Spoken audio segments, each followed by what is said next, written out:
नमस्कार मंडळी. स्वाद आपल्या घरचा या रेसिपी चॅनलवर तुम्हा सर्वांचे अगदी मनापासून स्वागत आहे. आज आपण रेशनचे तांदूळ वापरून त्यापासून पापड तयार करणार आहोत.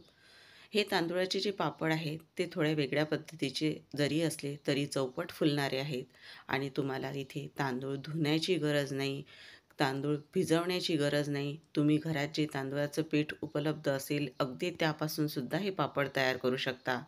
पापड तयार करताना कुठेही एक थेंब तेलाचाही वापर इथे झालेला नाही. तसंच पापड लाटताना सुद्धा तेल, पीठ, कागद या साहित्यांचा सुद्धा वापर झालेला नाही. तरी चवीला बघा हे अप्रतिम लागणारे पापड फारच लवकर तर तयार होतातच, पण चवीलाही खूप छान लागतात. तुम्ही सुद्धा नक्की करून बघा. चला तर रेसिपीला लगेचच सुरुवात करूया. इथे बघा मी हे तांदूळाचं पीठ घेतलेलं आहे. रेशनच्याच तांदूळाचं हे पीठ केलेलं आहे. तांदूळ अजिबातही धुतलेला नाही. छान कापडाने पुसून घेतला आणि नंतर हा चक्कीवरून दळून आणलेला आहे. पीठ छान बारीक असं दळून आणायचं. पीठ आधीच चाळून घेतलेलं होतं. तर हे एक पातेलं पीठ मी एका मोठ्या भांड्यामध्ये टाकून घेत आहे आणि आपल्याला पाणीसुद्धा याच पातेल्याने मोजून घ्यायचं आहे. त्याआधी यामध्ये घेतलेलं साहित्य घालून घेणार आहोत. साहित्यही फार असं काही जास्त इथे वापरलेलं नाही. आता इथे जिरं वापरलेलं आहे. तर हे अख्खं जिरं आपल्याला यामध्ये टाकायचं आहे. हे 1.5 चमचा एवढं मी जिरं घेतलेलं आहे. यापेक्षा जास्त वापरू नका, नाहीतर पापडाचा रंग हा बदलू शकतो. तर इथे चवीप्रमाणे म्हणजेच मी यासाठी 1.5 चमचा एवढं मीठ घातलेलं आहे. आता जिऱ्याची मी पावडर केलेली नाही, ते अख्खं जिरं यामध्ये घातलेलं आहे. कारण जिऱ्यामुळे थोडा पिवळसर रंग पापडाला येऊ शकतो. तर टाकलेलं सर्व साहित्य मी मिक्स करून घेतलेलं आहे. आता ज्या पातेल्याने पीठ मोजलं होतं त्याच पातेल्याने पाऊण पातेलं एवढं मी पाणी घेतलेलं आहे. पाणी रूम टेम्परेचरचंच घेतलेलं आहे, थंडही नाही किंवा गरमही नाही. आता यामध्ये आपल्याला पापडखार घालायचा आहे. तर इथे मी 3 चमचे पोहे खाण्याचे एवढा पापडखार घेतलेला आहे. आता पापडखार त्या पाण्यामध्ये टाकून घेतलेला आहे आणि चमच्याने छान असं पूर्ण मिक्स करून घ्यायचं आहे आपल्याला. आता याच पाण्याने आपल्याला तांदूळाचं पीठ भिजवून घ्यायचं आहे. पाणी तुम्हाला सांगितल्याप्रमाणे अजिबातही गरम नाही किंवा थंड नाही, रूम टेम्परेचरचंच पाणी वापरलेलं आहे. पिठामध्ये साहित्य तर आधीच पूर्ण मिक्स करून घेतलेलं होतं. आता यामध्ये थोडं थोडं पाणी टाकत याचा आपल्याला गोळा तयार करायचा आहे. आपण भाकरीचा ज्याप्रमाणे गोळा तयार करतो अगदीच तसा गोळा हा आपल्याला तयार करायचा आहे. आणि मी ज्या पाण्याचं तुम्हाला हे प्रमाण सांगितलेलं आहे त्यामध्ये हा गोळा व्यवस्थित असा भिजला जातो. फक्त एखाद्या तांदूळाला पाणी थोडंफार कमी अधिक लागू शकतं. त्यामुळे थोडं थोडं 2-3 बॅचमध्ये हे पाणी तुम्ही टाका. तर बघा सुरुवातीला मी पाणी टाकून घेतलेलं आहे. आता थोडं आपला हा गोळा मळून झाल्यानंतर यामध्ये परत आपण पाणी टाकणार आहोत. असं केल्यामुळे तुम्हाला पाण्याचा एक अंदाज येतो. तर मी परत यामध्ये पाणी टाकलं आणि इथे मी व्हिडिओ थोडाही स्किप न करता तुम्हाला डिटेल दाखवलेला आहे, म्हणजे तुमच्या लक्षात येईल. तर बघा आता थोडं भांड्याच्या तळाशी पीठ अजून तसंच आहे. त्यामुळे आपल्याला परत यामध्ये थोडं पाणी टाकून घ्यावं लागणार आहे. तर बघा हा गोळा आपल्याला छान असा जास्त घट्टही मळून घ्यायचा नाही किंवा जास्त सैलसर असाही नाही. आता बघा यामध्ये जे राहिलेलं आपलं पाणी आहे ते पूर्ण पाणी इथे मी टाकून घेणार आहे. तसंच मी 3 बॅचमध्ये हे पाणी टाकून घेतलेलं आहे. मी जे तुम्हाला पाण्याचं प्रमाण सांगितलेलं आहे ते एकदम अचूक असं प्रमाण सांगितलेलं आहे. घेतलेल्या पाण्यामध्ये पूर्ण पीठ हे आपलं छान प्रकारे असं मळून घेतलं जातं. अजिबातही यामध्ये कुठे पीठ राहत नाही. तर आता हे पूर्ण जे तळाशी जे पीठ आहे ते पूर्ण या गोळ्यामध्ये आपल्याला छान मिक्स करून घ्यायचं आहे. हे गोळे आपण याचे तयार करणार आहोत आणि नंतर हे गोळे आपल्याला वाफवून घ्यायचे आहेत. पूर्ण असं छान हे पीठ मिक्स करून घेतलेलं आहे. कुठेही यामध्ये अधेमध्ये पीठ राहिलेलं नाही किंवा कुठळ्यासुद्धा झालेल्या नाही. बघा असं छान मऊसूत असं हे पीठ तयार होतं. आता तयार झालेलं हे पीठ आपण बाजूला ठेवणार आहोत आणि याचे गोळे तयार करून आपल्याला हे वाफवून घ्यायचे आहेत. अतिशय वेगळी जरी ही पद्धत असली तरी पापड खूप छान तयार होतात. तुम्हाला अजिबातही गरम पाण्यामध्ये हे पीठ टाकून घ्यावं लागत नाही. तर बघा पीठ आता बाजूला ठेवलेलं आहे. आता या पिठाचे जे गोळे आपल्याला वाफवायचे आहेत त्यासाठी मी एका पातेल्यामध्ये स्टँड ठेवून पाणी टाकलेलं आहे गरम होण्यासाठी आणि एक असं खुलगट ताट ठेवलेलं आहे. यामध्ये पिठाचे गोळे आपल्याला वाफवून घ्यायचे आहेत. गोळे होईपर्यंत पाणीसुद्धा गरम होईल. तर आता पिठाचे आपल्याला गोळे तयार करायचे आहेत. गोळे तयार करत असताना फार मोठे गोळे असे करू नका. त्यामुळे गोळे वाफवण्यासाठी जास्त वेळ लागू शकतो. अतिशय मोठेही नाही किंवा अतिशय लहानही नाही. मी ज्या पद्धतीने तुम्हाला दाखवत आहे तसे केले तरीही चालतील.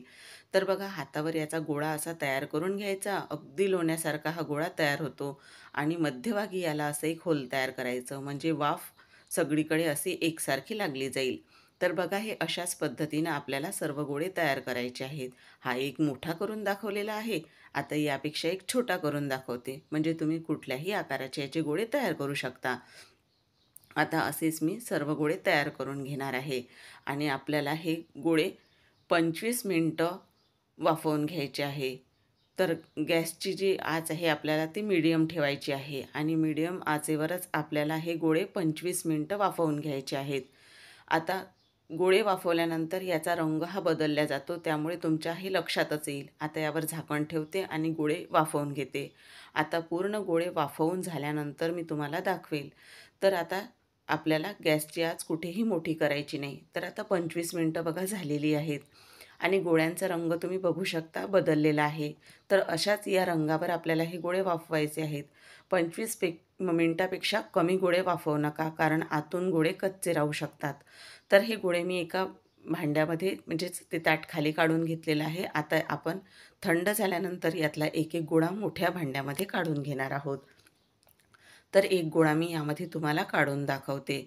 तर अशा प्रकारे आपल्याला हा गोळा थंड होऊ द्यायचा आहे आणि थंड झाल्यानंतर याचे असे आपल्याला छोटे छोटे तुकडे करायचे आहेत.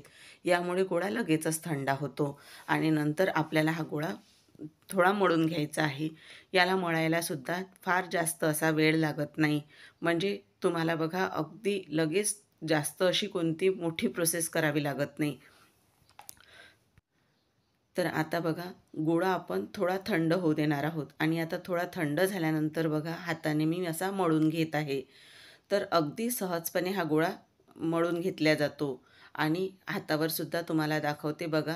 अजिबातही तेलाचा एक थेंबही न लावता हा गोळा हाताला कुठेच असा चिटकत नाही आहे. तर हा अशा प्रकारे आपला गोळा तयार झालेला आहे आणि बघा आतूनही किती छान हे गोळे शिजलेले आहेत. आता याच्या सर्व आपण जे गोळा मळून घेतलेला आहे याच्या आपल्याला लाट्या तयार करून घ्यायच्या आहेत. तर हातावर तुम्हाला एक गोळा तयारसुद्धा मी करून दाखवते. म्हणजे बघा जास्त तुम्हाला अजिबातही गोळ्याला जास्त असं मळून घ्यावं लागत नाही. तर पाहिजे त्या साईजचे तुम्ही गोळा तयार करून घ्यायचा. तर इथे मी हातावर तुम्हाला तयार करून दाखवते आणि गोळ्याला बघा कुठेही कडा चिरलेल्या नाहीत. म्हणजे छान हा वाफवला गेलेला आहे गोळा आणि यात थोडा असा बघा एक चिकटावासुद्धा तयार झालेला आहे. थोडा चिकट हा तयार होतो. तर बघा अशा प्रकारे पूर्ण लाट्या माझ्या तयार करून झालेल्या आहेत. या आकाराच्या मी ह्या पूर्ण लाट्या तयार केलेल्या आहेत. आता आपल्याला लाटून घ्यायचे आहेत हे गोळे. तर असा मी एक पोळपाट घेतलेला आहे. त्यावर लाटी ठेवून घ्यायची आणि लाटण्याने आपल्याला याचे पापड तयार करून घ्यायचे आहेत. तर बघा तेल न घेताही कसे हे पापड लाटल्या जातात. तुम्ही ज्या प्रकारे आपले पापड लाटता तसेच हे पापड तयार होतात. आता बघा कुठेही पोळपाटाला हा पापड चिटकत नाही आहे आणि जितका तुम्हाला पातळ करता येईल हा पापड तितका तुम्ही पातळ करू शकता. इतका हा ट्रान्सपरंट असा पापड तयार होतो. बघा मी किती सहजपणे हा पापड लाटत आहे. आपण ज्या दुसऱ्या लाट्या तयार केलेल्या आहेत त्यावर मात्र झाकण ठेवायचं आणि त्या झाकून ठेवायच्या. बघा हा किती छान यातून आतून पोळपाट दिसत आहेत. इतका हा ट्रान्सपरंट तयार झालेला आहे आणि जितका तुम्हाला मोठा तयार करायचा आहे तितका तुम्ही मोठा हा तयार करू शकता. तर असेच आपल्याला इतर पापडही लाटून घ्यायचे आहेत. तर बघा आता मी याच्या कडाही बघा छान लाटलेल्या आहेत, तरी कडा बघा कुठे चिरलेल्या आहेत का? तुम्ही एखाद्या झाकणाने कटसुद्धा करून घेऊ शकता. म्हणजे तुम्हाला एकसारख्या आकाराचे हे पापड जर लागत असतील तर तयार करू शकता. आता बघा हातावर सुद्धा तुम्हाला घेऊन दाखवते किती सहजपणे हा हातावर येत आहे आणि यापेक्षाही हा पातळ होतो बरं का. पण मला एवढाच पातळ हवा आहे त्यामुळे मी याच साईजचा हा तयार करून घेतलेला आहे आणि पापडांना रंग बघा काय छान आलेला आहे. असेच पापड आपल्याला लाटायचे आहेत. आता एक दुसरा पापड तुम्हाला अजून तयार करून दाखवते. अगदी सहजपणे तुम्ही एकटेही पापड लाटायला जरी असला तरीही लाटू शकता. इतके हे लवकर तयार होतात. आता दुसराही पापड बघा असाच तुम्हाला लाटून दाखवलेला आहे. हाही बघा किती सहजपणे आपला पापड लाटला गेलेला आहे आणि खूप छान पातळ असे पापड हे तयार होतात.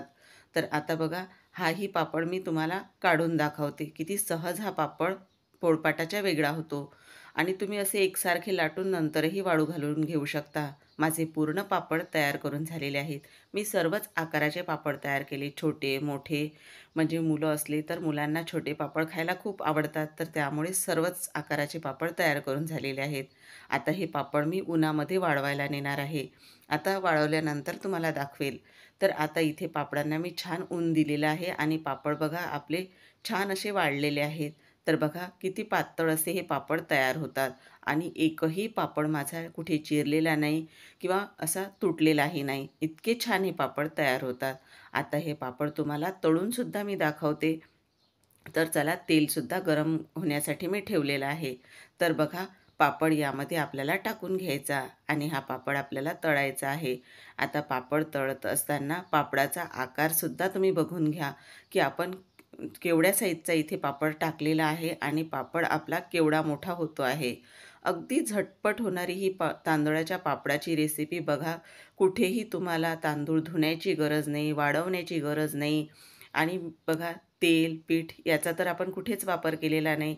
तर अगदी साधी सोपी अशी ही पद्धत आहे आणि याच पद्धतीने तुम्हीसुद्धा हे पापड मी सांगितलेल्या टिप्स लक्षात ठेवून नक्की करून बघा. अगदी तुमचेही पापड बघा तिप्पट नाही तर चौपट असे फुलणारे तयार होतील. आणि कसे झाले ते सुद्धा मला कमेंट करायला विसरू नका. रेसिपी थोडी जरी तुम्हाला आवडली असेल तर चॅनलला नक्की सबस्क्राईब करून एक लाईक करायला विसरू नका. हा व्हिडिओ तुमच्या मैत्रिणीमध्ये, नातेवाईकामध्ये जास्तीत जास्त शेअर करा.